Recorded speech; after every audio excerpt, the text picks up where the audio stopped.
Heartbreak has never been harder in all of human history than it is right now. Why? Social media and texting. I mean, there was once a day when you would break up and you would just never see that person ever again. The idea of that person would just start to fade into the sunset. But nowadays, you have to watch your ex post a selfie on Instagram when he's traveling through Bali having the time of his life. That guy. So today's video is about healing after a breakup. Keep watching.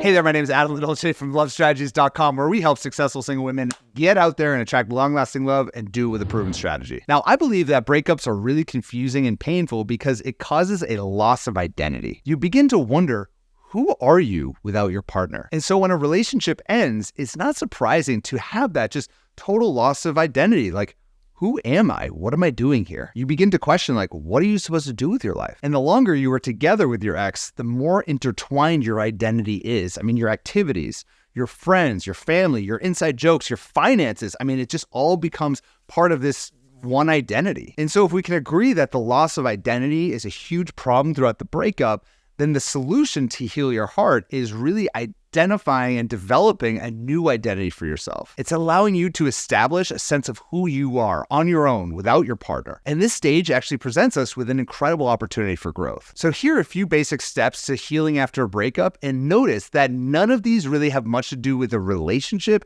It's all about you. Step one is to declutter your digital space. Please, dear God, remove or at least mute your ex on social media to avoid the constant reminders of that human being. And at home, it's time to do a little bit of clean out. Remove some of those mementos, those photos, or those personal remnants of you in the past relationship. Maybe you got that t-shirt that you really like to wear as that nightie, that it was your ex's nightie.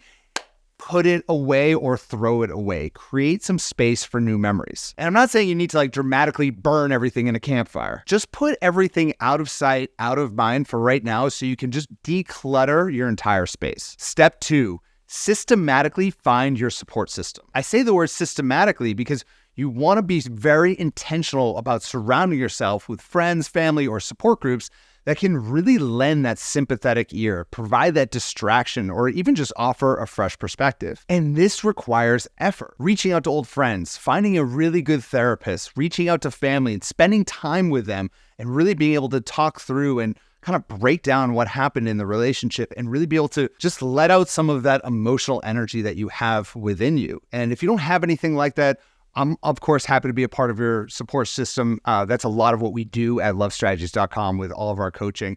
But regardless of whether or not you work with us, you want to systematically find that support system that will guide you to the light that is at the end of the tunnel of this breakup. Step three is to focus on your biological needs. This includes sleeping, eating, drinking lots of water. I'm telling you, your breakup will be 10 times worse if your body starts to fall apart. Sleeping is so important. Ensuring that you really get that adequate rest is so crucial. I mean, emotional healing is so much more challenging when we're physically exhausted. And I get it. Sleeping is really hard when you got a lot in your mind, but be intentional about going to bed at the same time every single night. Don't allow yourself to stay up till 3, 4 at night, scrolling on Instagram, looking through your ex's photos, and then wondering why it is that you're a basket case the next day. Be intentional. And I get it. I've been there before. I know exactly what you're going through if you're going through that.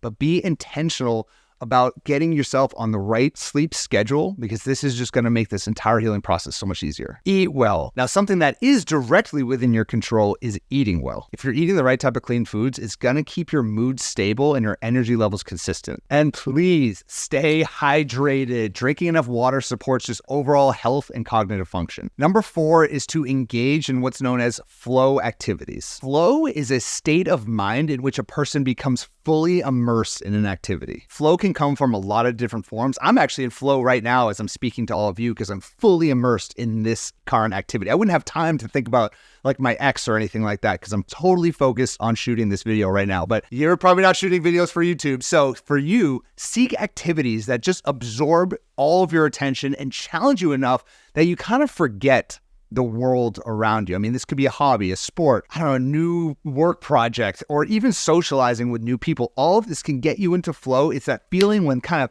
everything melts away and you're just totally in it. Flow is really helpful for you to get your mind off your ex. Have you ever had a friend be like, oh, just get your mind off him. Stop thinking about that. Like, have you ever had someone say, like, stop thinking about something? It actually makes you want to think about it more. The only way to actually get your mind off of something is to find a flow activity where nothing else matters except what it is that you're doing. And personally for me, like my flow state comes in really one of three forms: kite surfing, socializing, like meeting new people, or work, like what it is that we're doing right now. And flow really is that state of being that just gives that challenge. Kite surfing for me, especially if it's really windy, like that is when you're in it. If it's 50-mile-an-hour gusts and we are getting out there, we're jumping 30, 40 feet in the air, like I'm not thinking about my ex. I'm focused on what it is that I'm doing. You don't have to start kite surfing, but find your own flow activity. It's going to really allow you to push the thoughts of your ex behind and start that healing process and really catapult that forward. Finally, step 5 is to step outside of your comfort zone. Sometimes healing comes in the form of just breaking that routine and trying something entirely new. Travel to a new place that you've never been, or join a class or a workshop, or simply just